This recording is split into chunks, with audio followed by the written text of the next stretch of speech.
Magandang araw po mga kabarangay. Welcome to our weekly Kapitan's Report.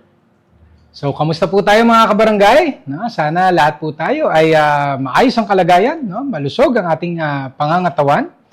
So, ano ba ang mga kaganapan sa Barangay San Antonio nitong nakaraang linggo? So, unang-una po, samantalahin ko na ang pagkakataon na batiin po ang lahat ng ating mga kabarangay ng isang happy fiesta. Yes, today is the feast day of our patron saint, Saint Anthony of Padua. At syempre ako ay nagpapasalamat sa lahat ng ating mga kabarangay, sa lahat ng mga nakiisa sa ating mga activities upang ma-celebrate natin yung simple celebration natin ng ating fiesta dito po sa Barangay San Antonio. So syempre maraming salamat din sa ating buong workforce na nakatulong natin para maidaos ang iba't ibang mga kaganapan dito sa ating barangay. Gayon din ang ating barangay council at syempre ang ating SK Council. So again, maraming salamat po sa lahat ng tumulong, lahat ng nakiisa.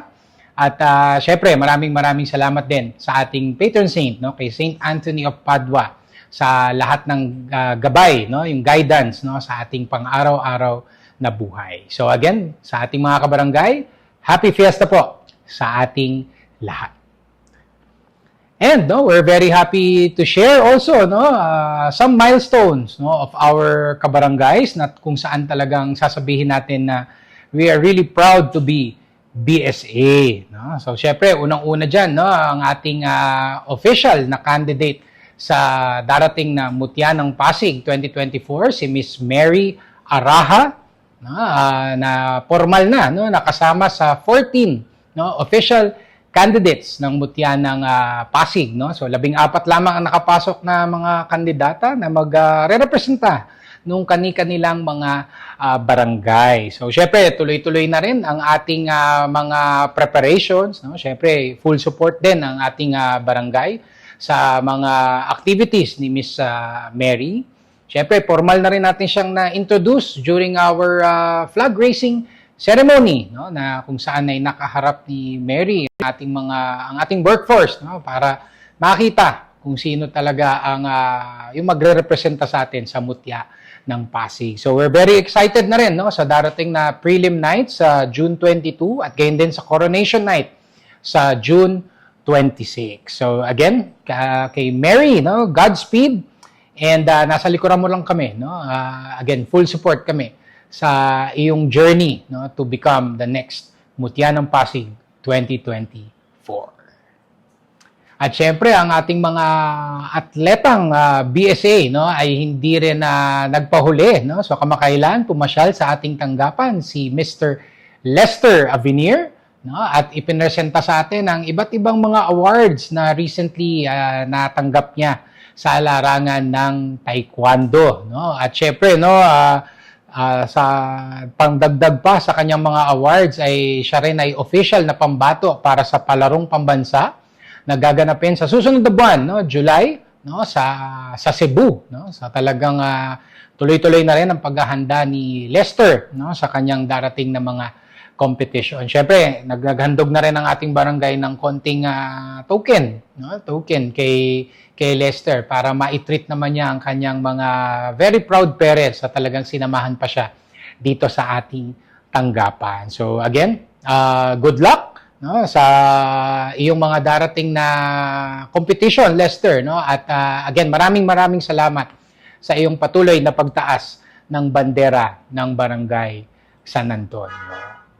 At syempre, hindi rin papahuli ang ating mga BSA scholars. So ang isa sa ating mga BSA scholars na nag-graduate na, si Daniela Tikyo, recently ay nakapasa sa CPA licensure exam. So kami nakakatuwa, very proud po kami na isa ka ng certified public accountant.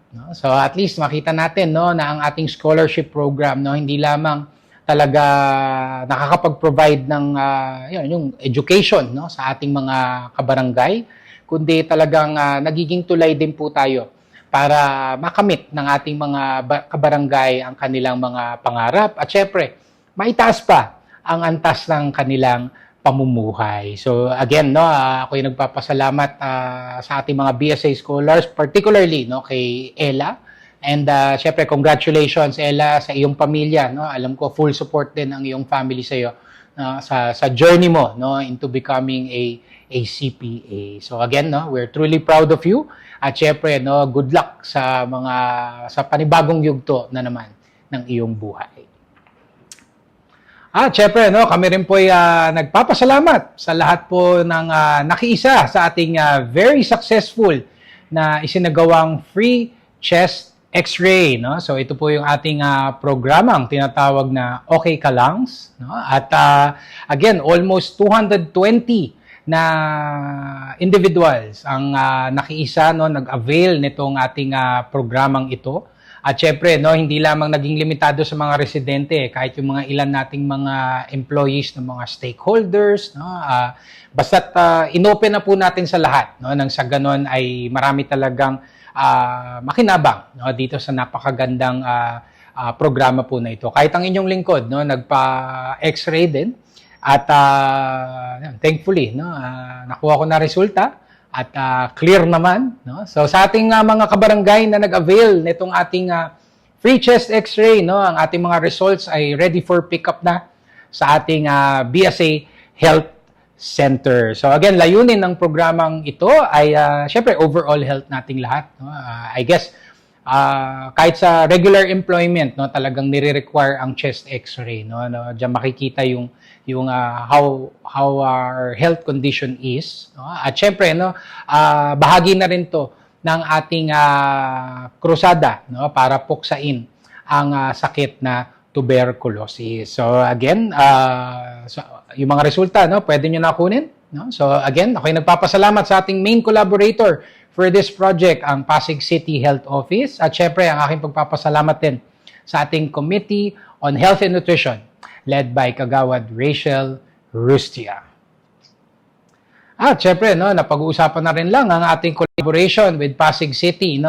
Kami rin nagpapasalamat sa ating Pasig City Local Government sa mga tinurn over na bagong L300 vehicles sa lahat ng mga barangay, no. Syempre kasama ang Barangay San Antonio sa nakatanggap, no, ng bagong sasakyan, no. At the turnover was again led by our Mayor Vico Soto, our Vice Mayor Dodot Jaworski, ating Congressman Roman Romulo, at syempre mga miyembro ng ating sangguniang panglungsod ng Pasig. So talagang malaking tulong po, no, ito pong bagong sasakyan para po sa mga barangay, no, at talagang mapapagaan din, no, ang ating mga day-to-day operations, no, dahil sa bagong sasakyan po na ito. So again, maraming salamat po sa lahat ng bumubuo ng lokal na pamahalaan ng Pasig.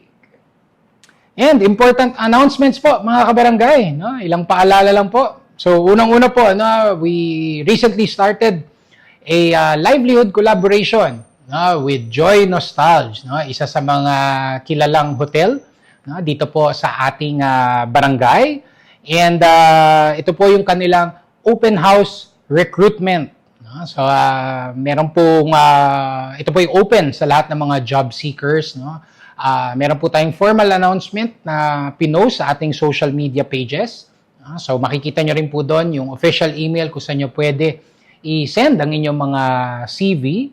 So, iba't ibang mga job positions po ito, no? So, hindi lamang limitado sa isang industriya o sa isang bahagi lamang ng kumpanya ng Joy Nostalge, pero iba't ibang mga skill sets, no, ang merong mga job opportunities po dito. So pwede nyo rin po bisitahin ang official Facebook page ng Joy Nostalge Careers, no, para makita po natin ang iba't ibang mga job openings, no, na pwedeng pag-applyan po natin, no. Again, malaking ito napakagandang collaboration po ito with Joy Nostalge, no. We've had previous collaborations with Joy Nostalge, pero at least ito sa aspeto naman ng livelihood and employment, no, ay nakatulong din natin ngayon ang Joy Nostalge. So maraming salamat din po sa ating Committee on Livelihood and Employment led by Kagawad Ping Aguilar.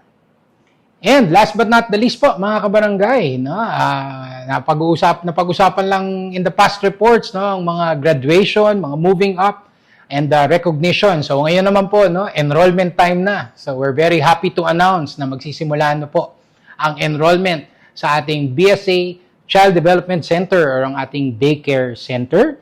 So ito po ay magsisimula sa June 18 hanggang July 15. No? So ang pasukan po ay nakatakda sa buwan po ng Agosto, bagamat wala pa hong final date kung kailan. No? Pero syempre magsisimula na rin tayo sa ating enlistment, gayon din sa formal na enrollment. So again, we will be accepting, no, mga enrollees for toddler and pre-kinder level. So sa ating mga kabarangay, no, meron tayong quota ngayon na 160 pupils, no, from 130 dinagdagan pa tayo ngayon. So, again, imbitahan na po natin ang ating mga kapitbahay, no, mga kamag-anak natin, kahit mga karatig barangay, no, ay tinatanggap na rin naman natin, no, noon pa man. No, meron naman tayong mga ilang mag-aaral talaga mula sa iba't ibang barangay po ng Pasig. So, again, no, may mga requirements naman po tayo na nakapost na sa ating official social media pages. No? Pwede nyo rin pong bisitahin ang official Facebook page ng San Antonio Play School. So makikita nyo po doon. Well, banggitin ko na rin lang. Ano? So kailangan lang natin, okay, again, birth certificate, no? Barangay clearance, no? Immunization records, at syempre 2x2 picture. So again, maraming salamat sa ating mga staff, no? Sa ating daycare. At syempre, maraming salamat din sa ating Committee on Education led by Kagawad Pauline Blando. And mga kabarangay, of course, ang aking patuloy na pag-anyaya po sa inyong lahat to please like and follow our official Facebook pages.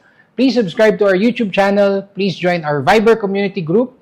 And please do regularly visit our official website, sanantonio.pasigcity.gov.ph para lagi po tayong updated, no, sa ating mga kaganapan, mga activities po natin dito po sa Barangay San Antonio. So again, ang aking pagpapasalamat po sa ating mga katuwang sa pagsaserbisyo, ang ating mga barangay employees, of course, the Barangay Council, the SK Council, our social media team, of course, sa ating mga collaborators, mga donors natin, mga benefactors natin. Maraming salamat po sa lahat ng inyong tulong. And of course, no, sa ating mga mahal na kabarangay, mga netizens natin, mga constituents natin, no, for always trusting, giving your full trust and confidence sa ating sa Barangay San Antonio, sa ating paglilingkod sa ating komunidad. So again, ang aking pagpapasalamat po sa inyong lahat, sa inyong pakikinig, and rest assured that BSA will continue to do its best upang ihatid po ang tunay na service with a smile para po sa ating komunidad. So sa ating mga kabarangay, patuloy po tayong magdasal. Siyempre, no, piyesta, no, ang ating patron saint, no, dasal tayo kay Saint Anthony of Padua, no, para sa, again, for guidance and protection. So sa ating mga kabarangay, ingat po tayo lagi. Stay safe always. And may God bless us all. Thank you.